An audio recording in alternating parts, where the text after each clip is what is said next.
Good morning વિદ્યાર્થી મિત્રો. આજે આપણે 302 સબ્જેક્ટની અંદર જે સિસ્ટમ એનાલિસિસ અને ડિઝાઇન સબ્જેક્ટ છે એ વિશે આપણે લેક્ચરમાં ચર્ચા કરીશું. બરાબર છે.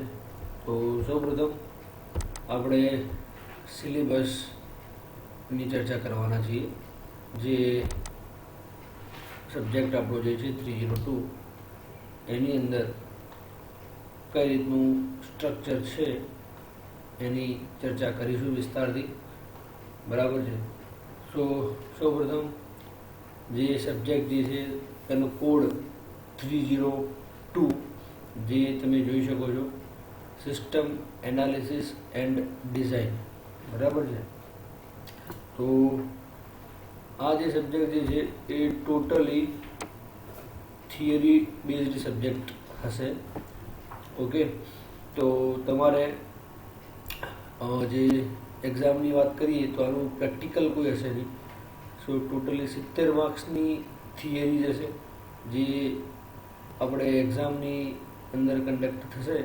એમાં પ્યોર થિયરી બેઝડ એક્ઝામ્સ રહેશે. બરાબર. હવે બીજી ચર્ચા કરીએ તો આપણે યુનિટની ચર્ચા કરીશું. તો 4 યુનિટ્સ આપણને સિલેબસની અંદર આપણે જોઈએ છીએ એ પ્રમાણે 4 યુનિટ્સ આપણને આપેલા છે. એની અંદર તો યુનિટ 1 જે છે એ બેઝિક જે કહી શકાય આપણે સિસ્ટમ એનાલિસિસ એન્ડ ડિઝાઇનનું એ બેઝિક હશે, જેનો વેટેજ આપણે જોઈ શકો છો એ પ્રમાણે 30% છે. બરાબર. બાકી જે યુનિટ 2 અને યુનિટ 3 એનું વેટેજ તમે જોઈ શકો છો એ પ્રમાણે 25% તમને આપેલું છે.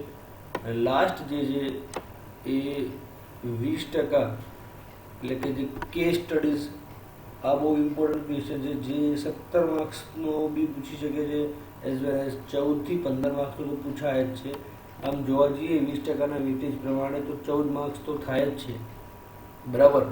તો આ જે 14 માર્ક્સનો જે ક્વેશ્ચન જે છે તો એ 14 માર્ક્સનો ક્વેશ્ચન 1 કાં તો 2 તમારે DFD શું બનાવવાનું છે મિત્રો?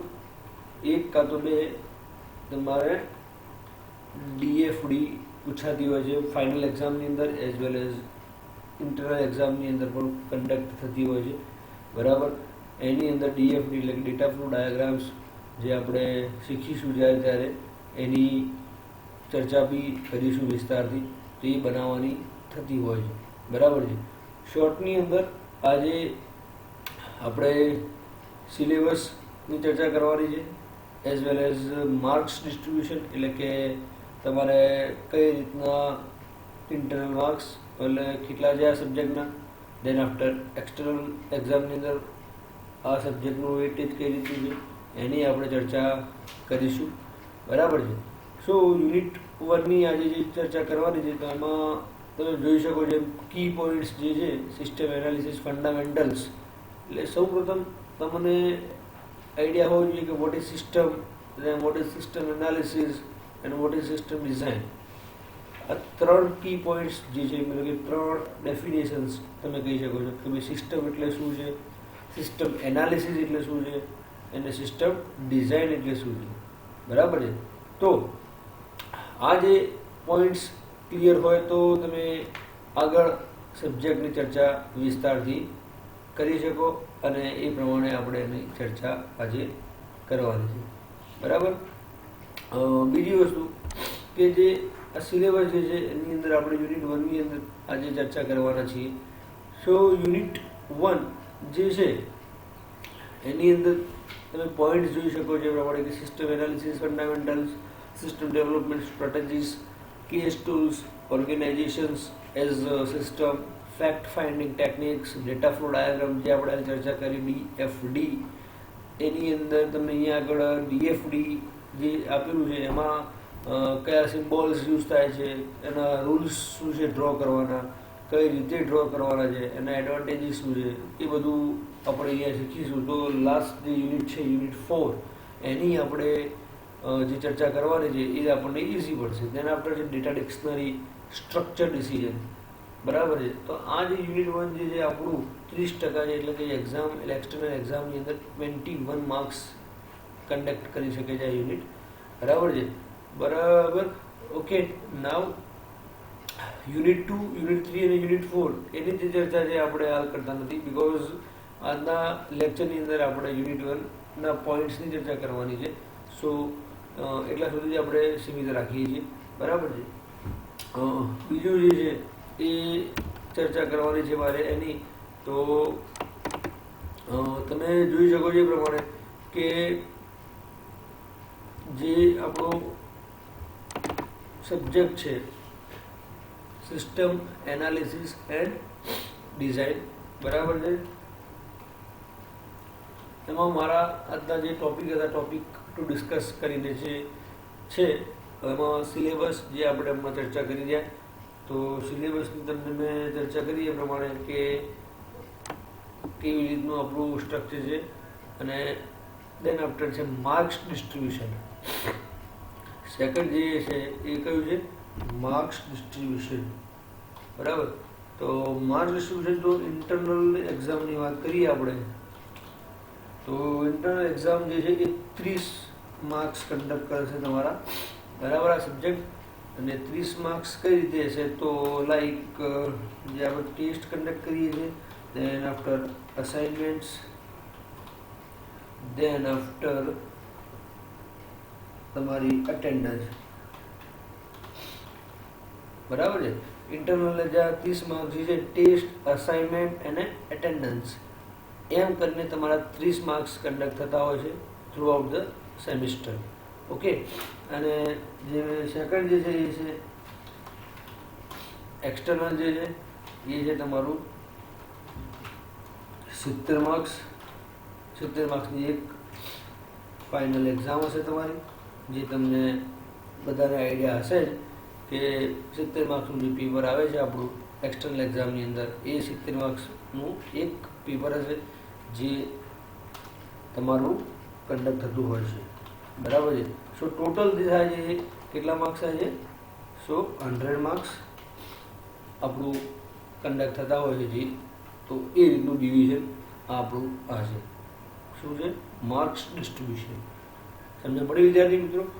સો તમે સિસ્ટમથી ખબર હોવી જોઈએ કે લાઈક આપણે ઇન્ટરનલ એક્ઝામનું કેટલું ઇવેલ્યુશન છે, એક્સટર્નલ એક્ઝામનું કેટલું ઇવેલ્યુશન છે, અને કઈ રીતે આપણી ટેસ્ટ હશે, અસાઇનમેન્ટ હશે, એટેન્ડન્સના કેટલા માર્ક્સ છે, એ બધી ખબર હોવી જોઈએ.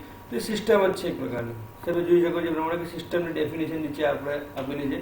તો તમે જુઓ કે સિસ્ટમ ટોપિક્સની અંદર આપણું ઓલરેડી છે. Then after system analysis, system design, characteristics of system, types of system, બરાબર.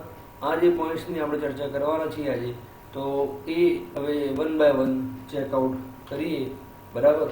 તો સૌપ્રથમ આપણે સિસ્ટમની ચર્ચા કરવી હોય તો એના માટે આપણી જોડે એક સોફ્ટ કોપી છે સી, બરાબર. સોફ્ટ કોપી તમને બી જોઈતી હોય તો મળી જશે, એનો કોઈ ઇસ્યુ નથી, બરાબર છે. સૌપ્રથમ સિસ્ટમ છે શું, સિસ્ટમ ક્યાંથી ઇન્વોલ્વ થઈ, કાં તો ક્યાંથી આપણે એને જે કહી શકાય છે ડિરાઇવડ થઈ, એ આપણે આજે ચર્ચા કરીએ, બરાબર.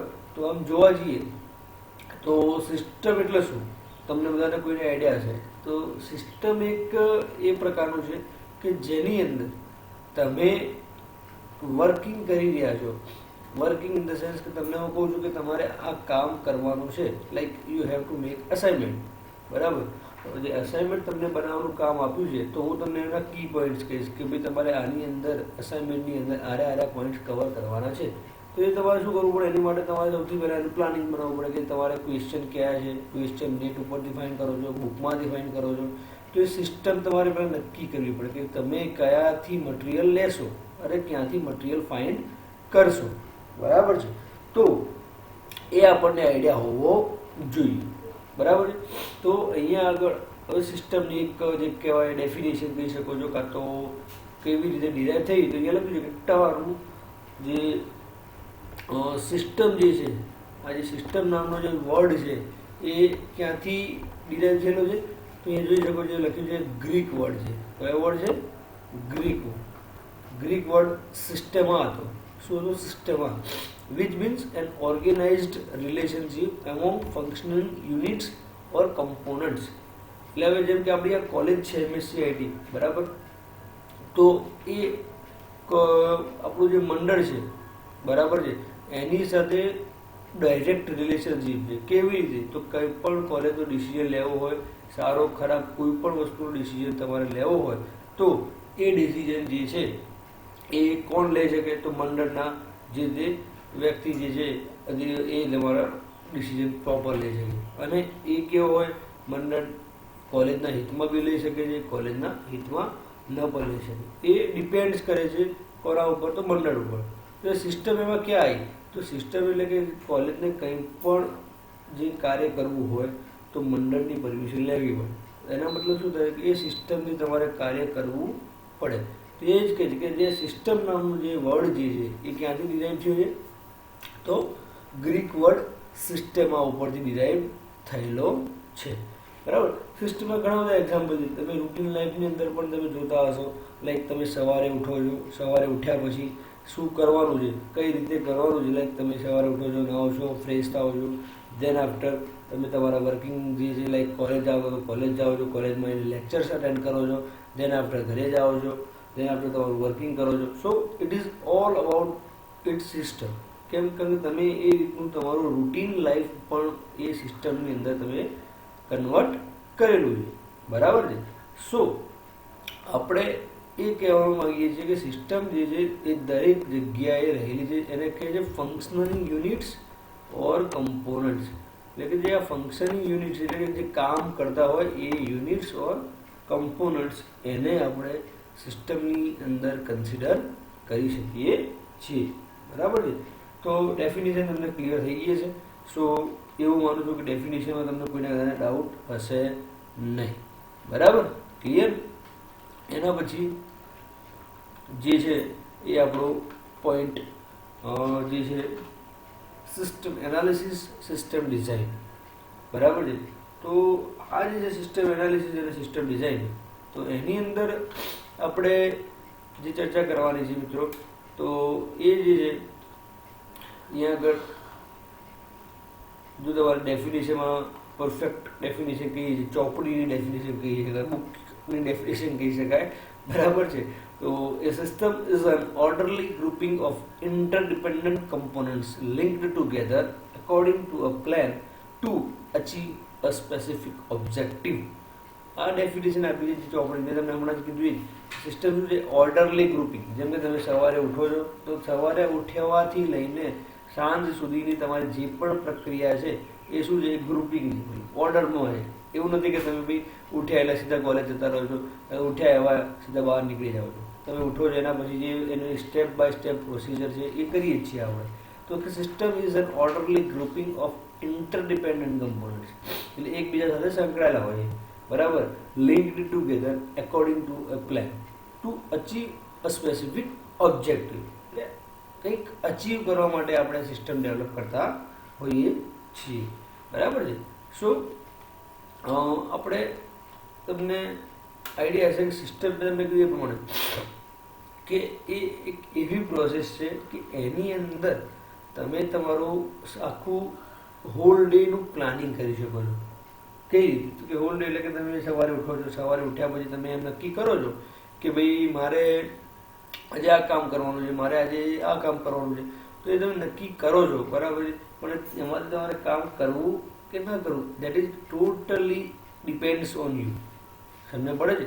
કેમ? કારણ કે totally depends on you. That means કે તમે તમારું જે કાર્ય જે છે એને તમે કેવી રીતે કરી રહ્યા છો એ તમારે ડિપેન્ડ કરવાનું છે કે કઈ રીતે એ જોઈ શકાય છે.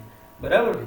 તો સૌપ્રથમ આપણે જે સિસ્ટમનું કામગીરી છે, કાં તો સિસ્ટમની પ્રક્રિયા જે છે એના માટે આપણે બે વર્ડિંગ્સ સમજવાના છે, જે છે સિસ્ટમ એનાલિસિસ અને બીજું છે સિસ્ટમ ડિઝાઇન. બરાબર છે વિદ્યાર્થી મિત્રો? સિસ્ટમ એનાલિસિસ શું છે, સિસ્ટમ ડિઝાઇન શું છે, જો એ બે પોઈન્ટ્સ આપણે સમજી લઈએ પ્રોપરલી તો એ બે પોઈન્ટની અંદર ચર્ચા આપણે કરીશું તો વિસ્તારથી જોઈએ તો શું છે સિસ્ટમ એનાલિસિસ અને સિસ્ટમ ડિઝાઇન. સો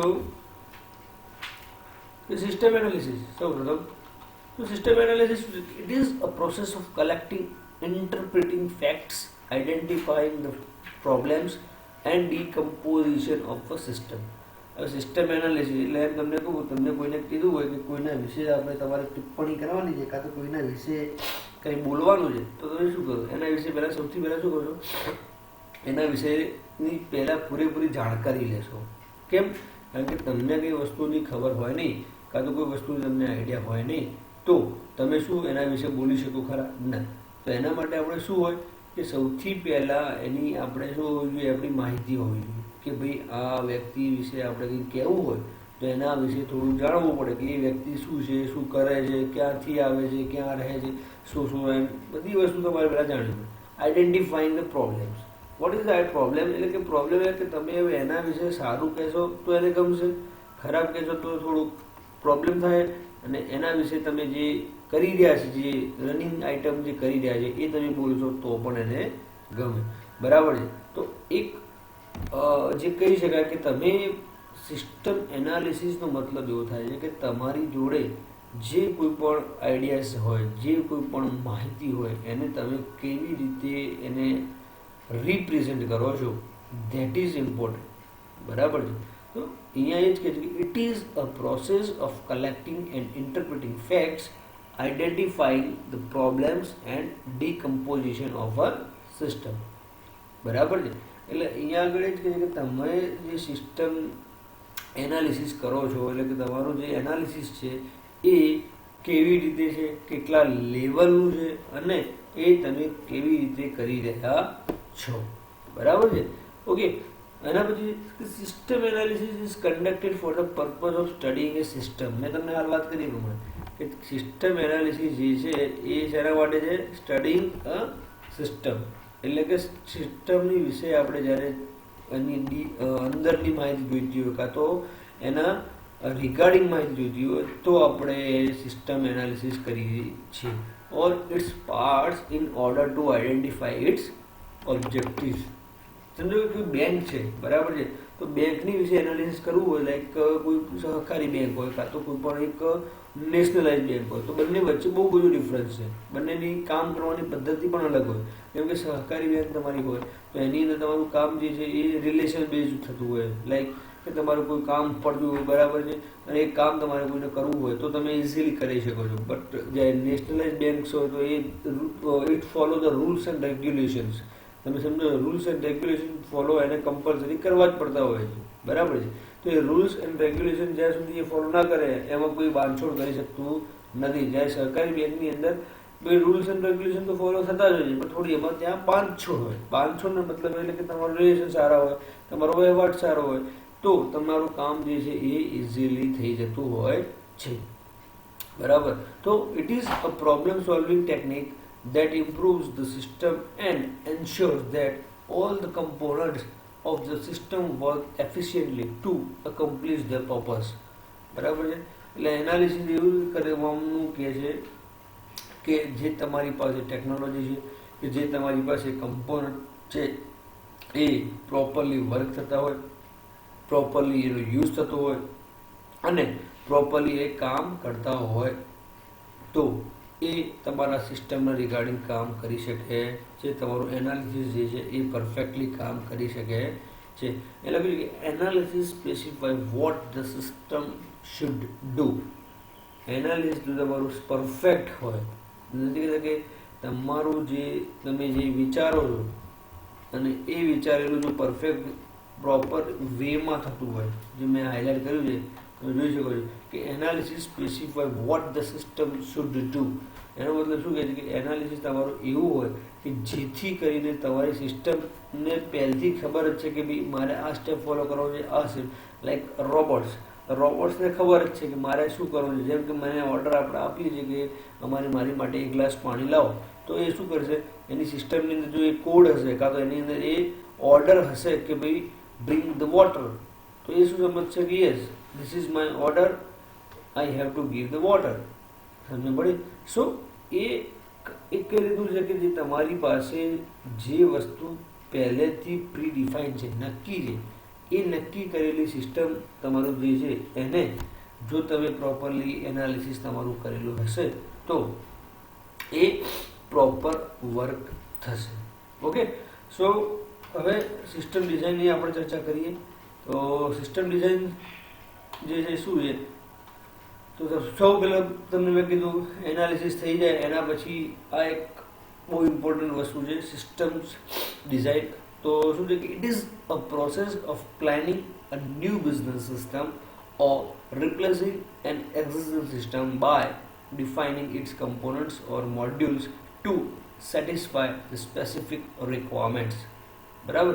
આ શું કહેવા માંગે છે કે it is the process of planning a new business system, એટલે કે ડિઝાઇન જે છે, જેમ કે તમે કહીએ છીએ રિનોવેશન, આપણે ઘરની અંદર પણ રિનોવેશન કરાવતા હોઈએ છીએ. કેમ રિનોવેશન કરાવતા હોઈએ છીએ કે લાઈક 5 years 10 years થઈ જતા હોય તો લાઈક કલર કામ કરવું પડે છે, લાઈક ઇન્ટેરિયર ચેન્જ કરવાની ઈચ્છા થતી હોય છે.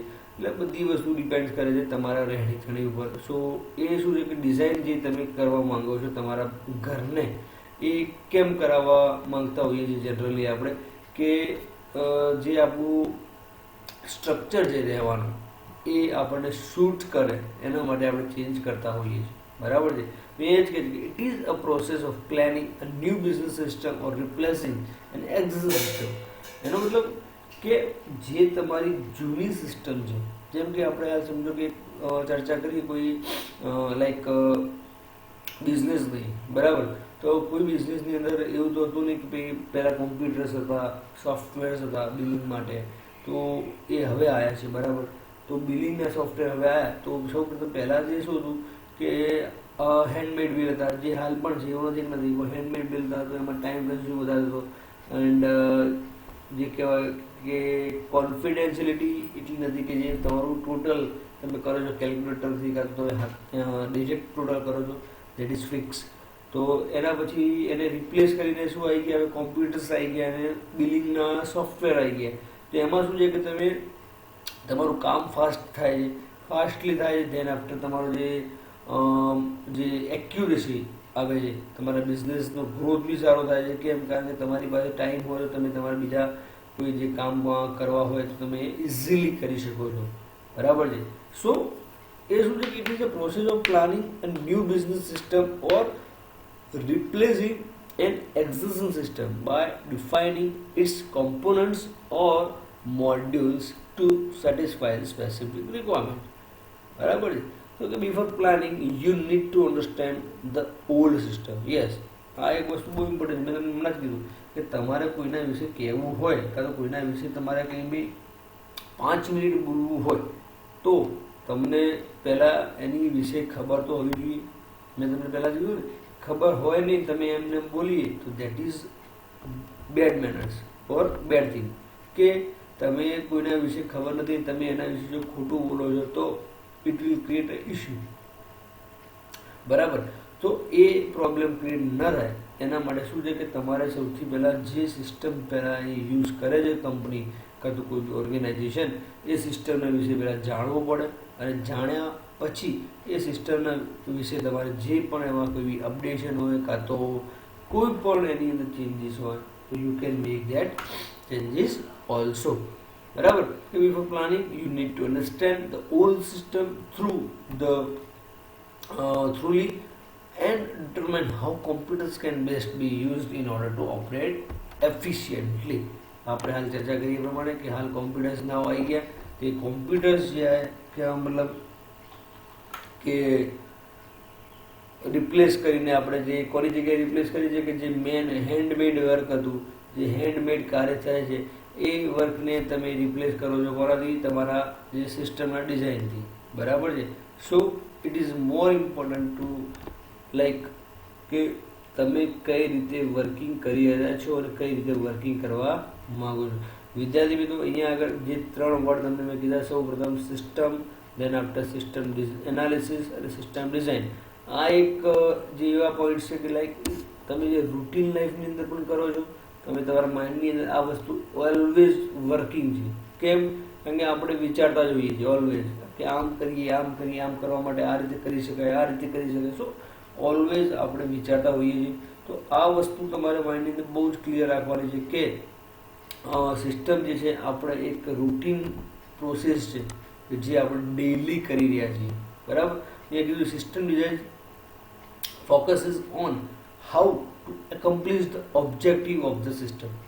શું કહે છે કે સિસ્ટમ ડિઝાઇન જે છે ફોકસ કોના પર કરે છે કે how to accomplish the objective of the system, એટલે કે ઓબ્જેક્ટિવ શું છે સિસ્ટમના એ એના પર ફોકસ કરે છે.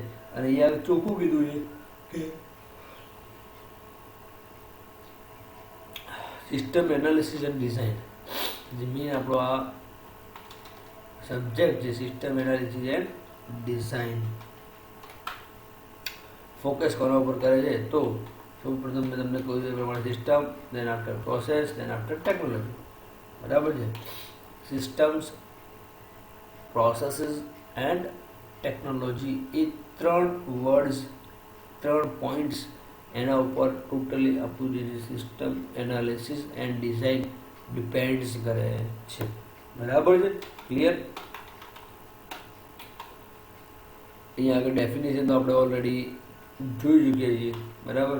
એ શું છે તો એની અંદર તમે જોઈ શકો છો કે the word system is derived from Greek word systema which means an organized relationship between any set of component. જે આપણે અત્યારે જોઈ રહ્યા કે સૌથી પહેલાં જે સિસ્ટમની ડેફિનેશન જે છે એ આપણે ચર્ચા હમણાં ઓલરેડી કરી ચૂક્યા છીએ. પછી system is an orderly grouping of interdependent components linked together according to a plan to achieve a specific goal. આ એક ડેફિનેશન છે જે તમે એક્ઝામમાં લખવા માટે કામમાં આવી શકે છે, જે you can easily separate and easily remember. A system is an orderly grouping of interdependent components linked together according to a plan or achieve specific goal. મેં તમને કીધું એ પ્રમાણે કે આપણે જે રૂટીન લાઈફ છે એ પણ એક આ શું છે સિસ્ટમનો એક પાર્ટ જ છે. તમે જો પ્રોપરલી ધ્યાનથી એને સમજવાનું ટ્રાય કરશો તો યુ કેન ઇઝીલી અન્ડરસ્ટેન્ડ કે વોટ ઇઝ સિસ્ટમ. બરાબર છે? Okay. Now constraints of a system.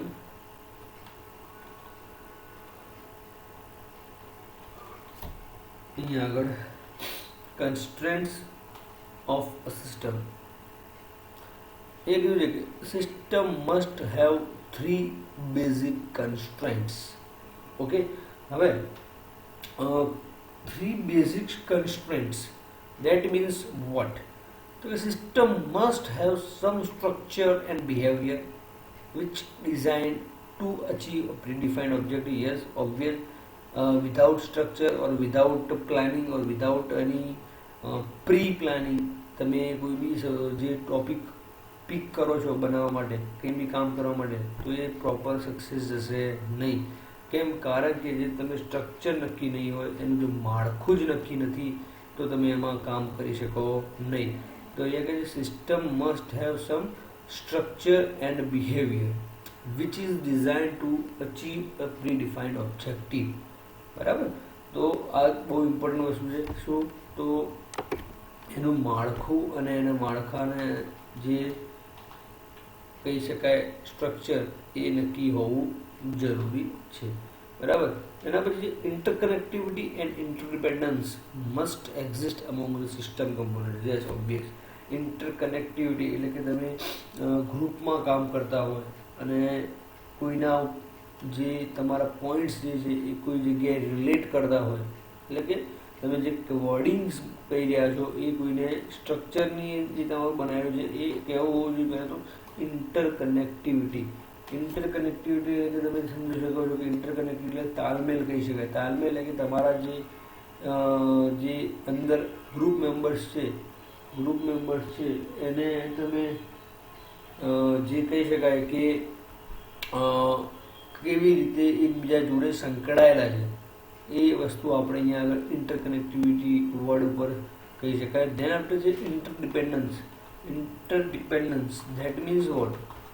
કે કે ઇન્ટરડિપેન્ડન્સ જે વર્ડ છે એ વર્ડ શું કહેવા માંગે છે કે એ વર્ડ્સ કહેવા માંગે છે કે જે તમે પોઈન્ટ આઉટ કરી રહ્યા છો, લાઈક ડેટા ડિક્શનરીની વાત કરીએ તો ડેટા ફ્લો ડાયાગ્રામની વાત કરીએ, સિસ્ટમની વાત કરીએ તો એ શું છે એ પ્રોસેસ કમ્પ્લીટ થતી હોય, then after second process exist થશે, એના પછી ત્રીજી પ્રોસેસ એક્ઝિસ્ટ થશે. એટલે એનો મતલબ શું કહેવા માંગે છે કે ઇન્ટરડિપેન્ડન્સી પણ હોવી જરૂરી છે. બરાબર. અને થર્ડ જે કન્સ્ટ્રેન્ટ જે છે એ શું છે કે તે the objectives of organisation have a higher priority than objective of its subsystem. એટલે જે ઓબ્જેક્ટિવની વાત કરી છે, એટલે કે જે ઓબ્જેક્ટિવ ધેટ મીન્સ કે જે કાર્ય કરવાની પ્રણાલી છે એ કાર્ય કરવાની પ્રણાલી શું હોવી જોઈએ કે એ હાયર પ્રાયોરિટી હોવી જોઈએ. એટલે સબ સિસ્ટમ એટલે આપણે એને બીજા પાર્ટ્સને પ્રાયોરિટી આપી, ત્રીજા પાર્ટ્સને પ્રાયોરિટી આપી એવું નહીં. કેમ? કારણ કે તમે જે ઓબ્જેક્ટિવ એટલે કે જે તમારી સિસ્ટમ બનાવો છો ધેટ ઇઝ ઇમ્પોર્ટન્ટ. એના જે સબ પોઈન્ટ્સ એની જે લાગતી વળગતી સિસ્ટમ હોય ધેટ ઇઝ નોટ ઇમ્પોર્ટન્ટ. બરાબર. Okay. For example traffic management system એ જો અહીંયા આગળ ક્લિયર બહુ સુપર કન્સ્ટ્રેન્ટ રિગાર્ડિંગ આપ્યું છે કે સ્ટ્રક્ચર બી એમાં આવી જાય, ઇન્ટરકનેક્ટિવિટી બી આવી જાય, ઓબ્જેક્ટિવ બી આવી જાય. ટ્રાફિક મેનેજમેન્ટ સિસ્ટમ એટલે કે તમે લાઈક રોડ ઉપર જતા હો છો, મીન્સ કે જે સિગ્નલની આપણે કહીએ છીએ તો એની અંદર તમે જ્યારે જે સર્કલ આવે છે, જે સર્કલની ત્યાં આગળ તમે જોઈ શકો છો એ પ્રમાણે કે જે સર્કલ એટલે કે 4 રસ્તા પડતા હોય છે, ત્યાં આગળ 4 રસ્તામાં તમે ટ્રાફિક જો મેનેજમેન્ટ એ જો પ્રોપર ના હોય તો શું થઈ શકે છે, તમે બધા જાણો છો કે બહુ ભીડ થાય, ટ્રાફિક થાય, then it will create a issue. બરાબર. તો એની અંદર સ્ટ્રક્ચર નક્કી કરેલું હોય છે, લાઈક કે ભાઈ પહેલી સાઇન બીટ one way, then after second, then third and fourth, like it's managed by the properly system that create no issue. Then after payroll system, automatic library system, human resources information system. આ એક example છે સિસ્ટમના કે એની અંદર structure બી હોય છે, interconnectivity બી હોય છે, ઓબ્જેક્ટિવ્સ પણ હોય છે. બરાબર છે. તો આ એક તમને કોઈ પૂછી શકે છે સિસ્ટમના એક્ઝામ્પલ તો તમે કહી શકો છો કે like four example traffic management system છે, પેરોલ સિસ્ટમ છે, ઓટોમેટિક લાઇબ્રેરી સિસ્ટમ છે, હ્યુમન રિસોર્સિસ ઇન્ફોર્મેશન સિસ્ટમ છે. બરાબર છે. તો એ તમે બધા પોઈન્ટ આઉટ ક્લિયર કરી શકો છો. ઓકે. નાવ એના પછી પ્રોપર્ટીઝ ઓફ અ સિસ્ટમ. બરાબર. તો પ્રોપર્ટીઝ ઓફ અ સિસ્ટમની અંદર જે તમે જોઈ શકો છો એ પ્રમાણે સૌ પ્રથમ છે તો ઓર્ગેનાઇઝેશન, then after interaction. આ બધા પોઈન્ટ્સ આપણે ઓલરેડી ચર્ચા કરી ચૂક્યા છીએ, but this is the properties of the system, then after interdependence and after integration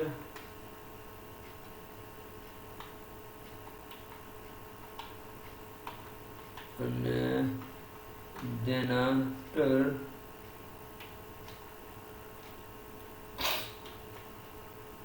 central objectives. બરાબર છે. અને એના પછી તો નવો પોઈન્ટ આવે છે જે એલિમેન્ટ્સ ઓફ સિસ્ટમ. ઓકે. આ પ્રોપર્ટીઝ જે છે તમને બધાને ઓલરેડી હમણાં ચર્ચા કરી એ પ્રમાણે કે ઓર્ગેનાઇઝેશન્સ, દેન ઇન્ટરેક્શન, ઇન્ટરડિપેન્ડન્સ, ઇન્ટિગ્રેશન અને સેન્ટ્રલ ઓબ્જેક્ટિવ્સ. કેટલી છે ટોટલ પ્રોપર્ટીઝ? તો એઝ ધ 5 પ્રોપર્ટીઝ. ઓકે. આપણે કહી શકીએ બીકોઝ ઓલરેડી અહીંયા આપણને આપેલી છે એ કેટલી છે તો 5. કેટલી પ્રોપર્ટીઝ છે? ઓકે, 5. બરાબર. ઓર્ગેનાઇઝેશન્સ સ્ટ્રક્ચર નક્કી કરશે, ઇન્ટરેક્શન શું નક્કી કરશે કે એકબીજા સાથે કેવી રીતે ઓપરેટ થશે, ઇન્ટરડિપેન્ડન્સ નક્કી કરશે તો કે એકબીજા ઉપર કેવી રીતે system depends on one another, એ ઇન્ટરડિપેન્ડન્સ નક્કી કરે છે. ઇન્ટિગ્રેશન જે છે એ શું નક્કી કરે છે કે જે સિસ્ટમ તમે ડેવલપ કરી છે, બરાબર, તો એ ડેવલપ સિસ્ટમ જે છે કે એકબીજા સાથે કઈ રીતે કનેક્ટેડ હશે એ નક્કી કરે છે. એના પછી સેન્ટ્રલ ઓબ્જેક્ટિવ. તો અહીંયા શું કહે છે કે objective system must be central, એટલે કે it is not uncommon for an organisation state on objective and operate to achieve another. એટલે શું કહે છે કે એક સેન્ટ્રલાઇઝ સિસ્ટમ હોવી જોઈએ જે તમારા સિસ્ટમને મેઇનલી મેન્ટેન કરતી હોય અને મેનેજ કરતી હોય. બરાબર છે. તો અહીંયા આગળ તમે જોઈ શકો છો એ પ્રમાણે કે લાઈક જે આપણું સિસ્ટમની વાત કરીએ છીએ તો મેં તમને કીધું એ પ્રમાણે દરેક જગ્યાએ સિસ્ટમ લાઈક કોઈ ન્યૂઝપેપર હોય, લાઈક દિવ્ય ભાસ્કર હોય કે ગુજરાત સમાચાર હોય કે સંદેશ હોય. બરાબર છે.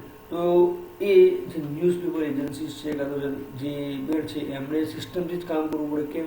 કારણ કે એમને લાઈક જે ન્યૂઝપેપર જે મોર્નિંગની અંદર 4 વાગે 5 વાગે જે નવું ન્યૂઝપેપર ડિલિવર થઈ જવું જોઈએ તો એ ડિલિવર કરવા માટે એમને પ્રી પ્લાન કરવો પડે છે. કઈ રીતે પ્રી પ્લાન કરવું પડે that you know very well. કેમ? કારણ કે જે તમે સિસ્ટમ બનાવી છે એ સિસ્ટમ મેન્ટેન કરવી જરૂરી છે. બરાબર. એના પછી elements of system. Okay, elements of સિસ્ટમની અંદર તમે કયા ફિગર જોઈ શકો છો, ઇનપુટ ટુ આઉટપુટ. બરાબર.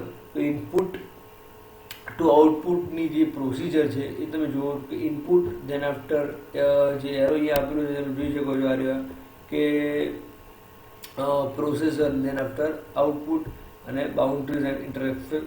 તો આઉટપુટ એ ફીડબેક આવે, ફીડબેકમાં પાછું ઇનપુટમાં આપે અને કંટ્રોલ એ પ્રોસેસ. એક આ ફિગર તમે જોયું, એક ઇઝી ફિગર છે.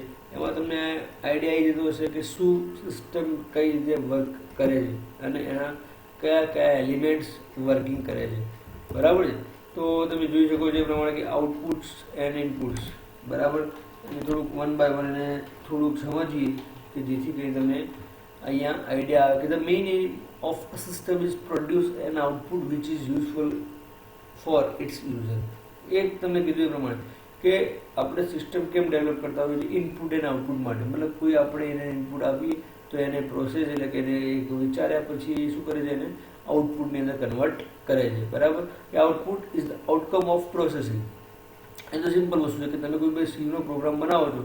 બરાબર. તમે પ્રિન્ટએફ અને સ્કેનએફની મદદ વેલ્યુ એન્ટર કરાવીને ગેટ કરાવો છો. ધેન આફ્ટર તમે એને શું કરો છો, એને આઉટપુટ જે એનો ઓપરેશન હોય છે, જ્યારે એક સરવાળો કરવો હોય તો ઓપરેશન એરિથમેટિક ઓપરેશન યુઝ કરી તમે સરવાળો કરશો તો એ શું થશે, એ સરવાળો થશે એનો.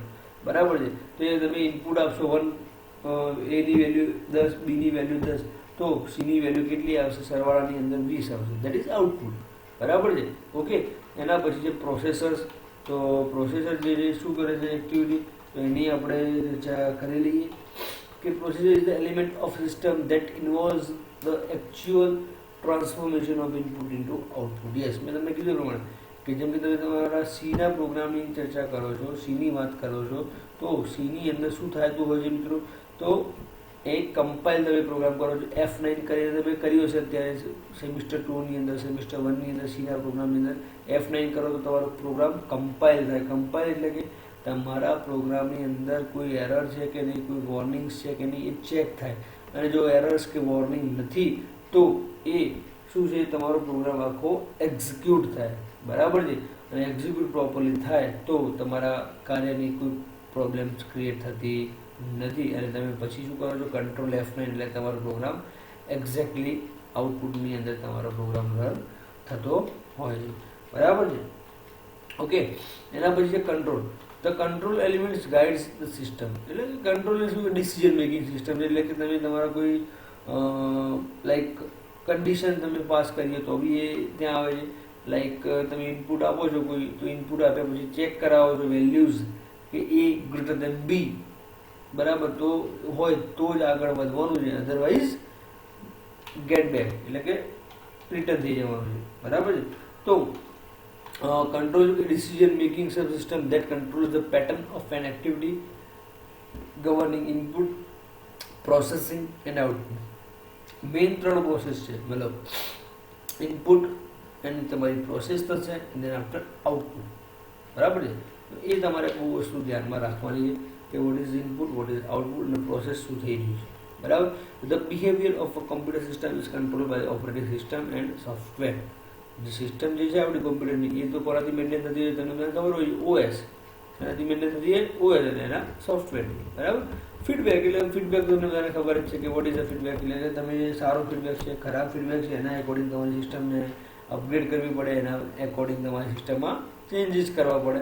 પોઝિટિવ ફીડબેક બી હોય, નેગેટિવ ફીડબેક. મેં તમને કીધું કે સારા ફીડબેક ને ખરાબ ફીડબેક. એન્વાયરમેન્ટ એન્વાયરમેન્ટ શું છે કે environment is the super system within which an organisation operate. તમને કીધું એ પ્રમાણે કે જો કોલેજનું એન્વાયરમેન્ટ સારું ના હોય તો કામ કરવાની મજા ના આવે. કેમ? કારણ કે તમે બધા રોજ તમે કંઈક ને કંઈક પ્રોબ્લેમ્સ હોય તો તમે જે તમારા લેક્ચર્સની અંદર પ્રોપર તમે આપી શકો નહીં. એન્વાયરમેન્ટ કેવું છે કે એન્વાયરમેન્ટ પ્રોપર હોય, સારું હોય, લાઈક યુઝર ફ્રેન્ડલી એન્વાયરમેન્ટ હોય તો તમને બી મજા આવે, ફેકલ્ટીઝને બી મજા આવે. So that is depends how environment is. અને દેન આપણે જે બાઉન્ડ્રીઝ એન્ડ ઇન્ટરફેસ, બરાબર, ઓકે, બાઉન્ડ્રીઝ એન્ડ ઇન્ટરફેસીસ. તો એ શું કહે છે, બાઉન્ડ્રીઝની અંદર એટલે કે system should be defined by its boundaries. એટલે સૌથી આપણે જ્યારે ડિઝાઇન કરતા હોઈએ છીએ મિત્રો, તો ડિઝાઇન જ્યારે બી કરીએ છીએ તો એ ડિઝાઇનિંગ જે છે એ સૌ પહેલાં નક્કી કરવામાં આવે બાઉન્ડ્રી. કેમ? કારણ કે બાઉન્ડ્રી નક્કી કરવાનું મિનિંગ એ છે કે એ સિસ્ટમ એની બહાર જશે નહીં, એ સિસ્ટમ એની અંદર જ કામ કરશે અને એટલા એરિયામાં જ કામ કરશે. જેમ કે તમે કોઈ એજન્સી લેતા હો છો કાં તો કોઈ પણ કંઈક કામ લેતા હો છો, તમને નક્કી કરી આપે છે કે ભાઈ તમારે લાઈક બનાસકાંઠાની અંદર વડગામ તાલુકામાં જ તમારે માલ સપ્લાય કરવાનો છે, તો તમે ત્યાં જ સપ્લાય કરી શકો. હા, તમે એની બહાર જઈને સપ્લાય કરો છો, દેટ ઇઝ પ્રોબ્લેમ ક્રિએટ થાય. કેમ કે તમે બીજી કોઈ વ્યક્તિ ત્યાં આગળ સેલ કરતું હોય, તમે એ એરિયામાં જઈને સેલ કરવા માગો છો, તો તમારે સૌ પ્રથમ પહેલાં એને વાતચીત કરવી પડે કે ભાઈ I want to sell in this area. તો એ હા પાડે છે, કાં તો એ કહે છે કે ભાઈ અહીંયા આગળ ઓલરેડી મારું સેલિંગ ચાલુ છે, તો તમે ના કરો તો સારું છે. અધરવાઇઝ શું થાય છે કે કંઈક ઇસ્યુઝ મોટા થાય, કારણ કે તમે આપણે એના એરિયામાં જઈને સેલ કરીએ, એ આપણા એરિયામાં એને સેલ કરે, સો એ બહુ બધી પ્રોબ્લેમ્સ ક્રિએટ થાય. That is not going to happen in this scenario, બરાબર. તો બાઉન્ડ્રીઝ ને ઇન્ટરફેસ સૌ પ્રથમ પહેલાં નક્કી કરેલા હોવા જરૂરી છે, જેથી કરીને આપણી સિસ્ટમ પ્રોપરલી વર્ક કરે, બરાબર છે વિદ્યાર્થી મિત્રો. હવે જે તમને મેં કીધું પ્રમાણે સિસ્ટમ એનાલિસિસ, સિસ્ટમ ડિઝાઇન જોઈ. હવે એની કેરેક્ટરિસ્ટિક્સ ઓફ સિસ્ટમ અને ટાઈપ્સ ઓફ સિસ્ટમ જે છે એ ચર્ચા આપણે જે છે એની આપણે characteristics of system and types of સિસ્ટમની નેક્સ્ટ લેક્ચરની અંદર આપણે હવે કરીશું, બરાબર. ઓકે વિદ્યાર્થી મિત્રો, હવે સાંભળો, તમારે આ જે ફર્સ્ટ લેક્ચર હતું એટલે આપણે એની બેઝિક ચર્ચા કરી છે કે ભાઈ what is system, what is system analysis, what is design અને કયા પ્રોપર્ટીઝ છે, એલિમેન્ટ્સ શું છે, એ બધી ચર્ચા આપણે ઓલરેડી કરી. પણ તમારે સૌ પ્રથમ યાદ રાખવાનું છે કે આ ટોટલી થિયરી સબ્જેક્ટ છે. આની અંદર તમારે જે પ્રોપરલી મહેનત કરશો તો જ તમને એનો જે અચીવ થશે રિઝલ્ટ, કારણ કે આની અંદર લખવું કમ્પલસરી છે, બરાબર. ટોટલ તમને આપણે ચર્ચા કરી એ જે સબ્જેક્ટ આપણો જે છે આમ જોવા જઈએ તો બહુ ઇન્ટરેસ્ટિંગ સબ્જેક્ટ છે, કારણ કે તમે આ ટોપિક્સ તમારા રૂટીન લાઈફની અંદર પણ તમે જોતા હશો અને એને તમે ચેક કરેલા હશે. ઓકે, તો મળીશું આપણે સેકન્ડ લેક્ચરની અંદર. ઓકે.